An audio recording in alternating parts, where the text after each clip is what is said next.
ये कहानी आपको बहुत पसंद आएगी, इसीलिए इसको ध्यान से सुनना। बहुत समय पहले की बात है कि एक जौहरी था, उसकी मौत हो गई। उसकी मौत के बाद उसके परिवार पर आर्थिक संकट आया। परिवार में उसकी पत्नी और एक बेटा था। पत्नी के पास हीरों का एक हार था जिसे उसने अपनी भविष्य की ज़रूरतों के लिए संभाल कर रखा था। मजबूरी में उसने वह हार अपने बेटे को देकर कहा कि इसे अपने चाचा की दुकान पर जाकर बेच आओ ताकि घर का खर्च चल सके।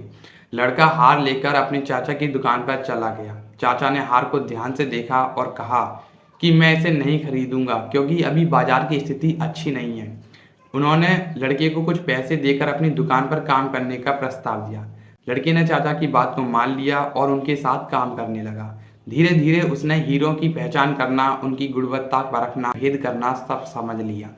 समय के साथ उसका ज्ञान और अनुभव बढ़ता गया। कुछ ही महीनों के बाद उसके चाचा ने कहा कि अब बाजार अच्छा है और तुम उस हार को अब ले आओ, मैं उसको खरीद लूंगा। तब लड़का वह अपने हीरे के हार को लेकर आया और उसने अपने हार की स्वयं जांच की और वह तुरंत देखकर समझ गया कि वो हार जो है वो नकली है, उसमें हीरे नकली हैं और उसकी कोई विशेष कीमत नहीं है। जब लड़के ने यह बात चाचा को बताई तब चाचा मुस्कुराकर बोले कि ये बात तो मुझे पहले ही दिन से पता थी, लेकिन अगर मैं तुम्हें उस समय बताता तो तुम मेरी बात पर विश्वास नहीं करते और तुम ये सोचते कि मैं तुम्हारे इस हार को हड़पना चाहता हूँ। इसीलिए मैंने सोचा कि तुम्हें सीखने और अनुभव प्राप्त करने का एक अवसर दिया जाए ताकि तुम स्वयं सच्चाई का पता लगा सको और अपने हीरे की जांच स्वयं कर सको।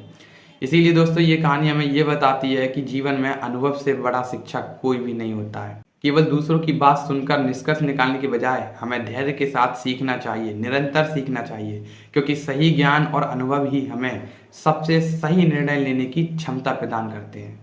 इस वीडियो को एंड तक देखने के लिए धन्यवाद। आप इस चैनल को सब्सक्राइब करके इस वीडियो को लाइक कर सकते हैं ताकि आप हमारे आने वाले वीडियोस और भी देख सकें। मिलते हैं अगली वीडियो में। बहुत बहुत धन्यवाद।